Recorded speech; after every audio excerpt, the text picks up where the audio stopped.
Good afternoon, everyone, and welcome to this afternoon's session on tips for working remotely.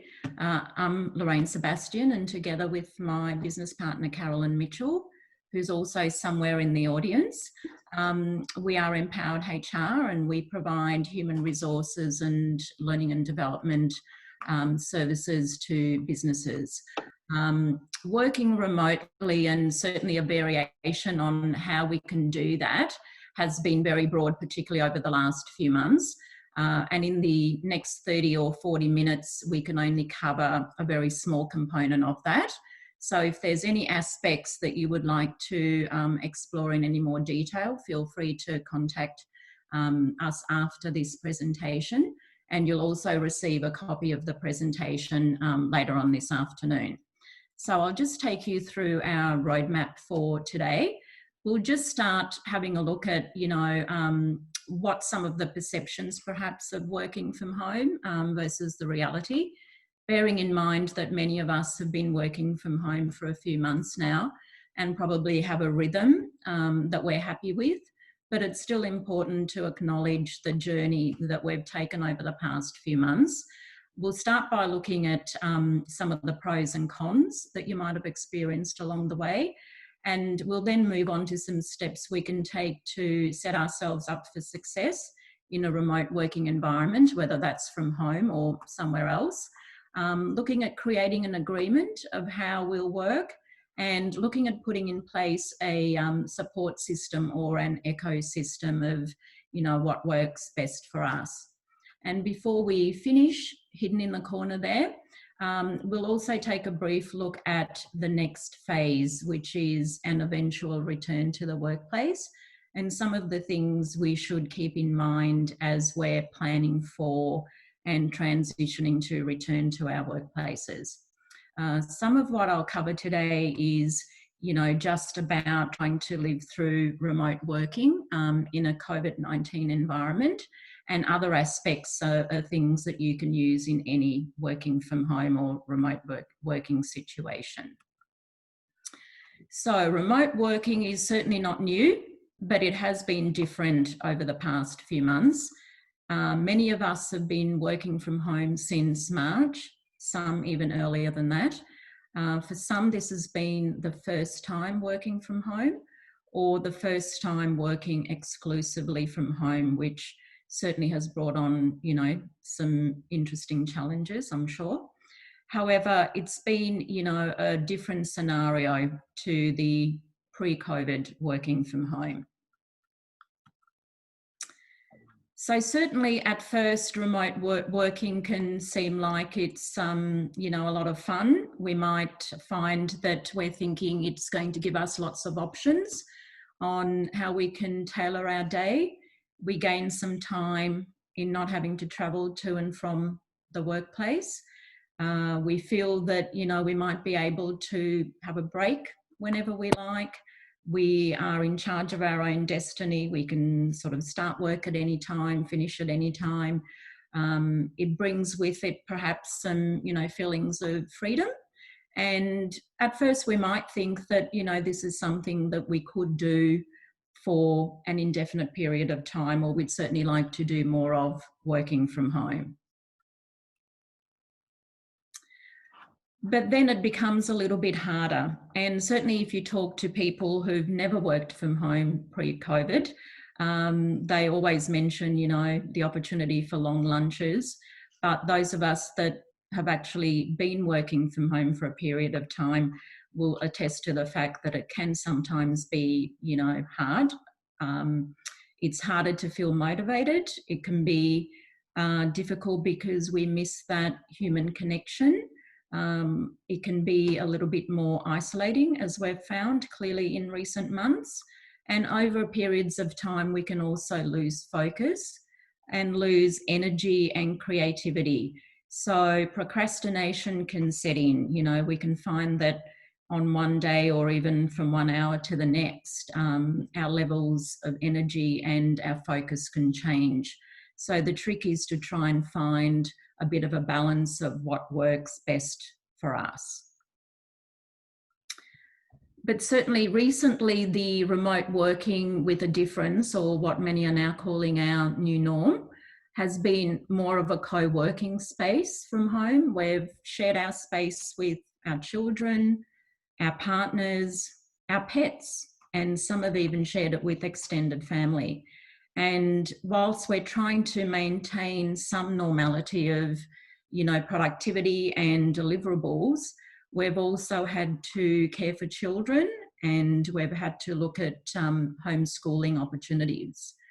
Alternatively, for some people, working from home has proved to be quite isolating because they've been on their own.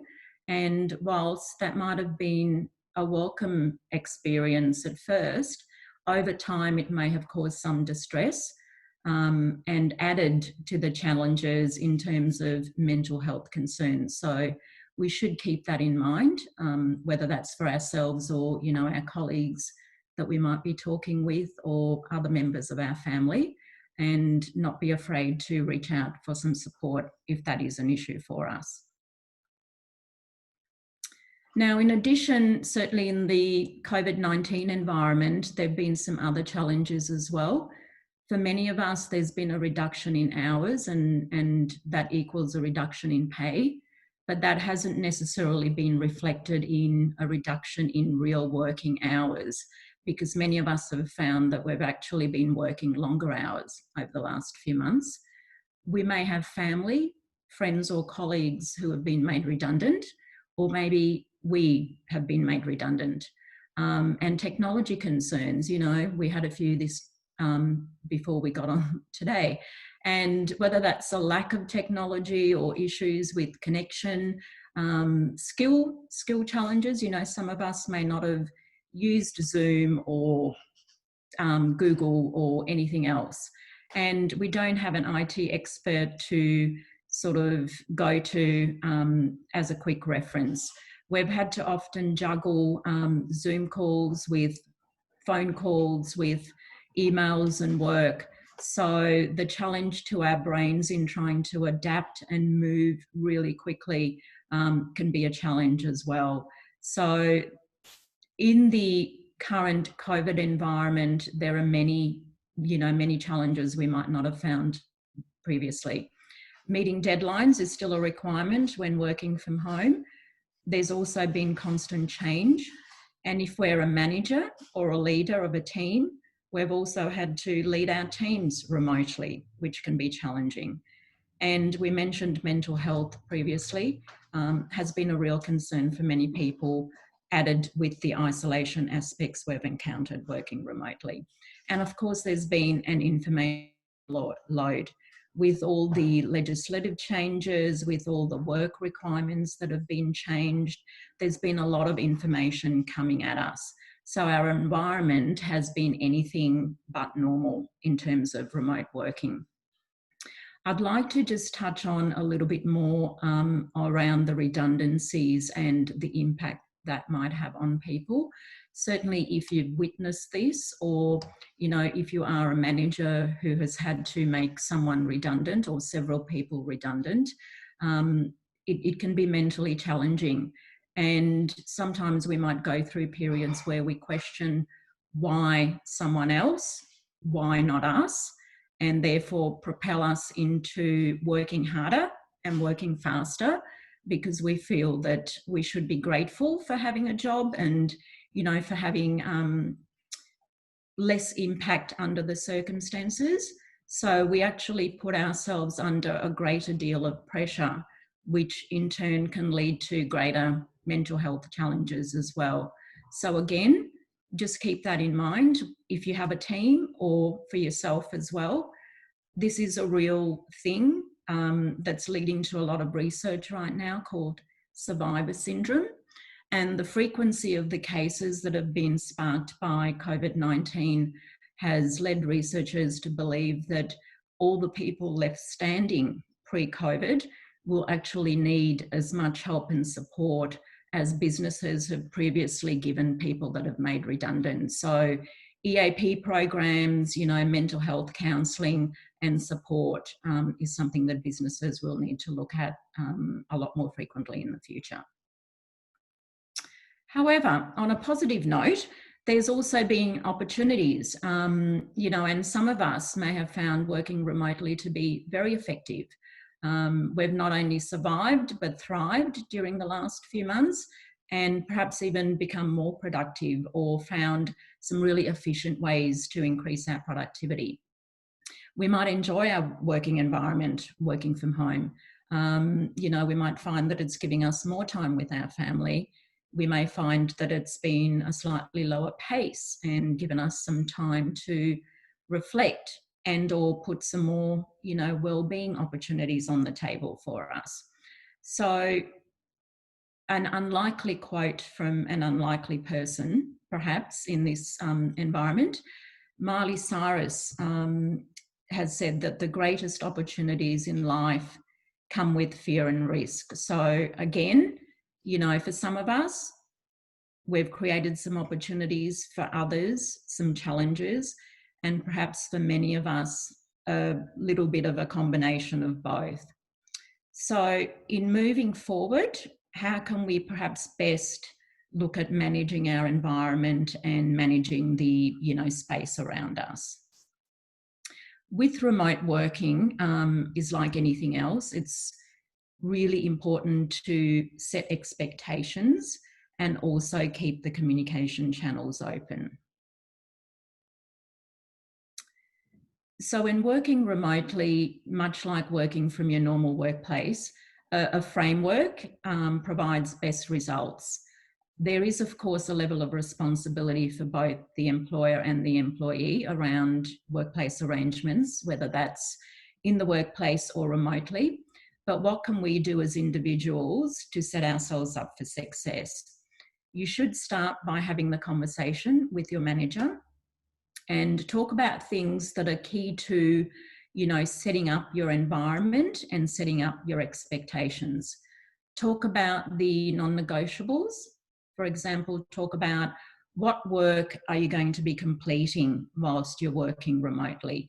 Is that part of your role or does it include all of your role?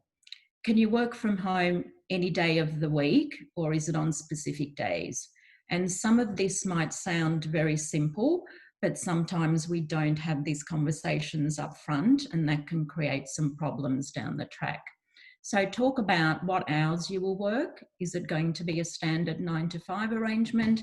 Or can you actually set your own hours? Can you, start work at 10 and finish at 6? Are your KPIs clear? And are the timelines for delivering your outcomes clear? Are you expected to still attend meetings via teleconference? Or, is it optional that you can dip in and out as you feel like it? How will you remain aligned to the values and culture of the business that you work for? Working remotely should be an extension of your workplace and therefore the same behaviour should apply. So is that something that you and your manager need to talk about? How will the team stay connected if one or more people are working remotely? Will you still hold each other, accountable for the values and displaying the values? What tools do you need to work effectively and efficiently? If, your internet is slow, if you're having problems, can you actually connect to your iPhone? What other tools will you need to work virtually and to make it successful for both you and your business?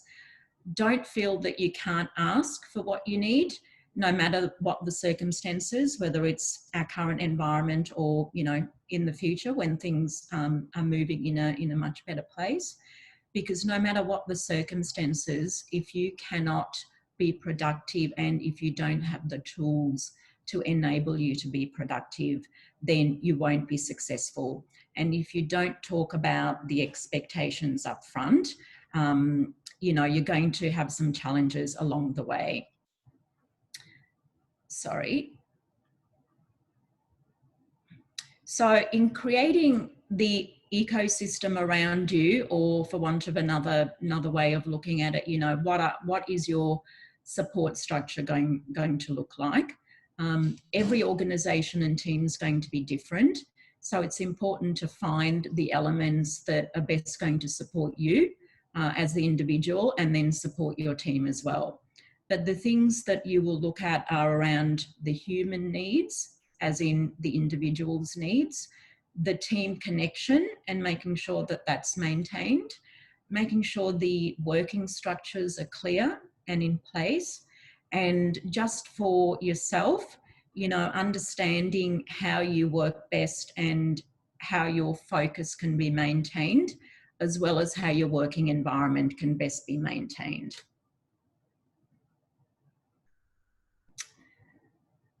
So in terms of human needs, creating a really healthy mindset is an investment in overall well-being and an investment in yourself, regardless of whether you're working remotely or not. And sometimes we forget that there's a human behind every laptop at home. And at the heart of being human is, you know, needing to feel safe, connected, and valued. And the most important factor in remote working is your safety and well-being. When you work remotely, the opportunities to feel valued and connected can sometimes diminish. So we need to take some extra steps, or really think about it a little bit more in terms of how we can strengthen our own resilience and how we can take some accountability for asking for what we need, and also looking at protecting ourselves both mentally and physically. So you can start by, you know, building resilience and believing in yourself and your skills. Believe in the value that you bring to your employer. The fact that you're working from home doesn't diminish this. Whether you receive a thank you or, you know, a job well done is great, but sometimes that doesn't happen when you're face-to-face in the workplace, so it can certainly be lost when you work remotely. So trust that you are doing a good job, even if you're not in full view of everyone, because when you work remotely, you know, you do need to sometimes stop and just tap yourself on the back and go, that was really good. You know, I met all my deadlines. I achieved all the things I was meant to do today. Good job. So stay connected with people who know you and who value and support you. And that will be a huge benefit from a mental perspective. Look after your physical safety and well-being. For some, it's a real risk to be working from home for all sorts of reasons. And if you or someone you know is at risk, please speak with your employer, or please speak with some of the many support services that are available. We will provide some details at the end of our presentation, and it will also be on the slides that you get after this, with some areas that certainly provide very good mental health support. Many employers these days also have employee assistance programs that are very, very useful, and they can be accessed on a very confidential basis. So you should feel free to use those if they are available to you. Practice good mental health. Take some time to reflect on how you feel. Do you have any concerns about working from home, either personally or professionally? You know, make sure that you have a network of friends or co-workers, or ideally both, that you can reach out to if you need them. Take some time out each day for yourself, whether that's to go for a walk, just to clear your mind, perhaps to read something that has nothing to do with your work. And just tap into how you're feeling in terms of your own health. Are you feeling healthy? If you're not feeling well, then please don't put off making an appointment with your GP. There's in-person and also certainly phone calls and Zoom, even GPs these days. And both, you know, keeping your body and your mind healthy is critical to good health and well-being in the workplace and working remotely.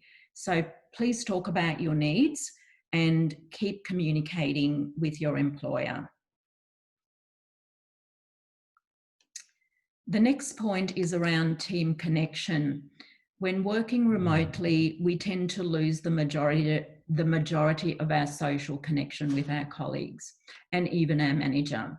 So we really need to find ways of reconnecting. Your manager should ideally create opportunities for you to connect with the rest of your team. But if not, don't wait. Create your own opportunities. Organise a weekly whip with your line manager. Make sure that you join team meetings, and the frequency of this will depend on how many days a week that you're working remotely. Check in with a colleague each day or each week. Find opportunities to collaborate.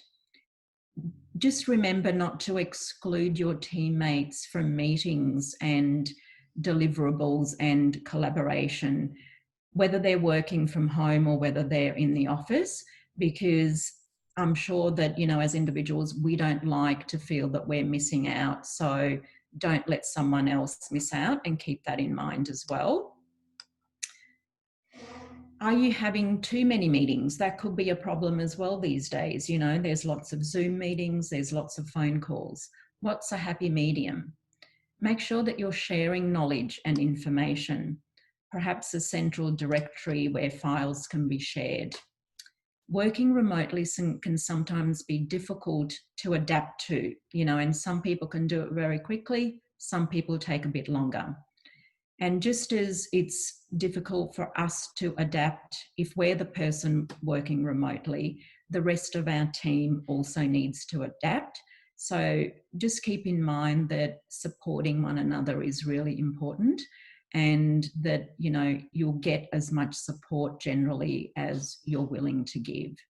But as Malcolm X said, when I is replaced by we, even illness becomes wellness. And it's important to keep in mind that we're all going through these challenges in a different way, perhaps, and in a different time.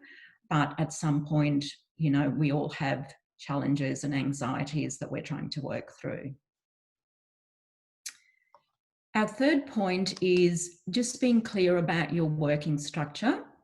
In times of uncertainty, many people, including myself, can find that some control can be empowering, and being organised is one way of having that control back. If you're not naturally an organised person, you may need to become a little more disciplined in about how you work. Try starting your day by organising your day. So try to identify what you need to achieve that day, and then prioritise your work. Don't forget to allow time for breaks and for a lunch break.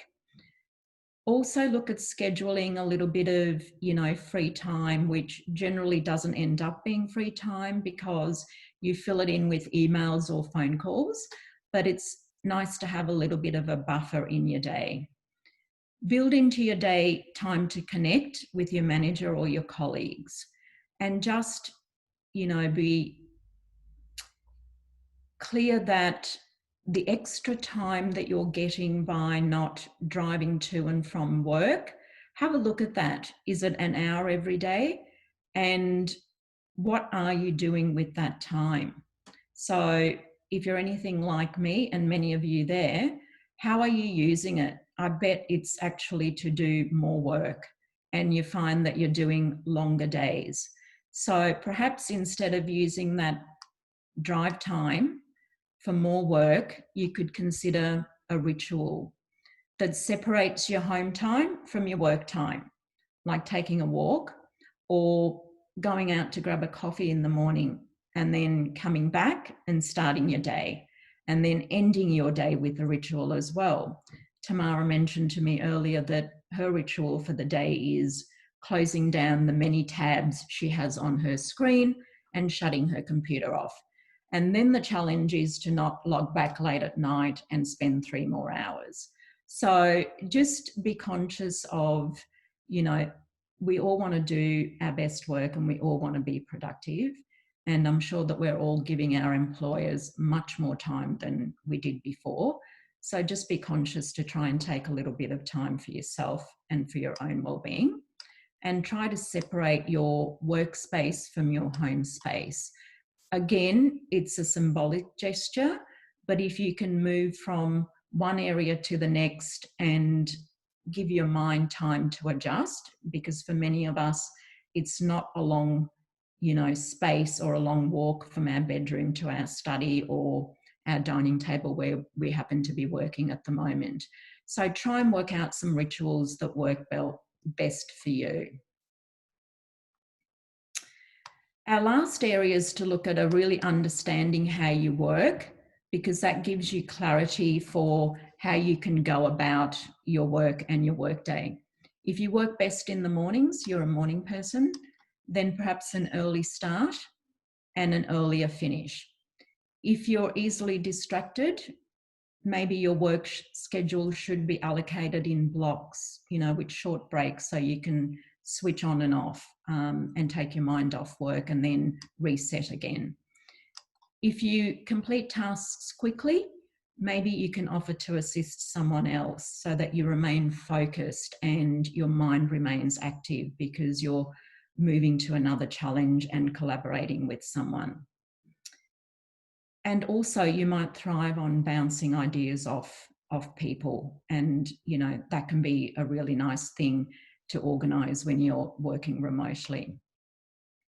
When it comes to your work environment, obviously a designated space is ideal, as it not only enables you to set up your work environment the way you would like, but also ergonomically, it's important that you set up your desk space for a physical support. Your work tools, these are all your work tools, include your chair, your work surface and your desk space, your computer. Depending on the type of work you do, you may need a larger monitor if you're working on spreadsheets all the time, as well as a laptop. Now, if you have a working from home arrangement and working from home is part of your role, then your employer and your business should be looking at these items for you and making sure that you have them, and also making sure that they're well maintained.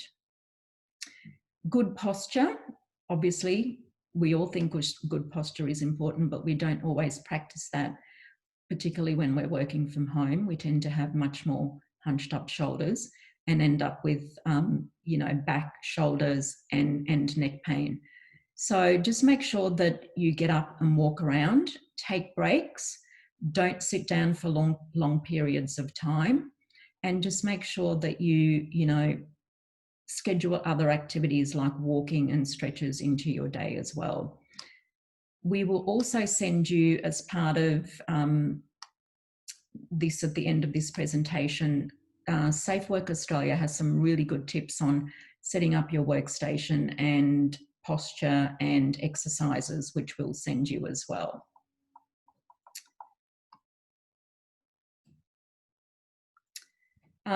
Conscious of time, we've come towards the end of this session, but I just want to really briefly touch on returning to the workplace. And as Henry Ford said, if everyone is moving forward together, then success takes care of itself. However, in this situation, I think some of us, might find the return to the workplace a little bit daunting. And there are some things that we should consider as we plan to move back into the workplace.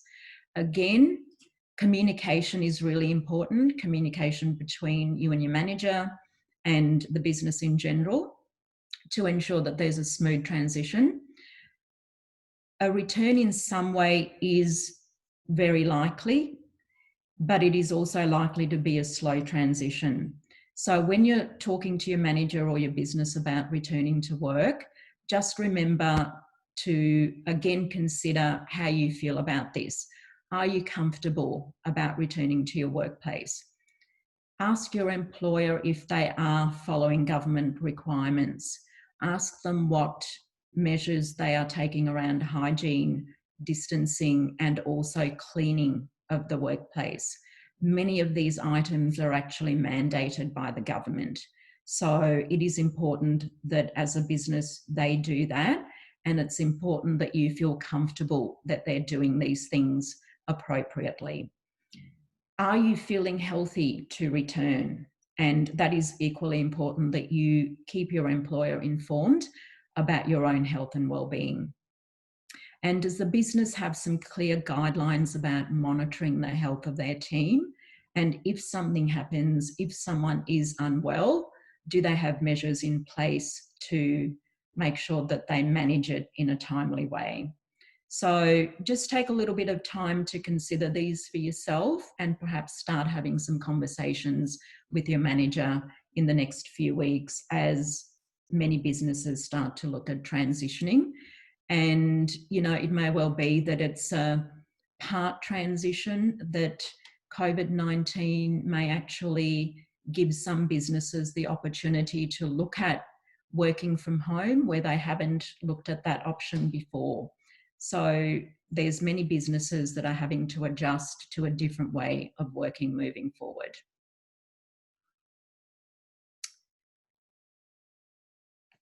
Before leaving today, perhaps a couple of things for you to consider after this session.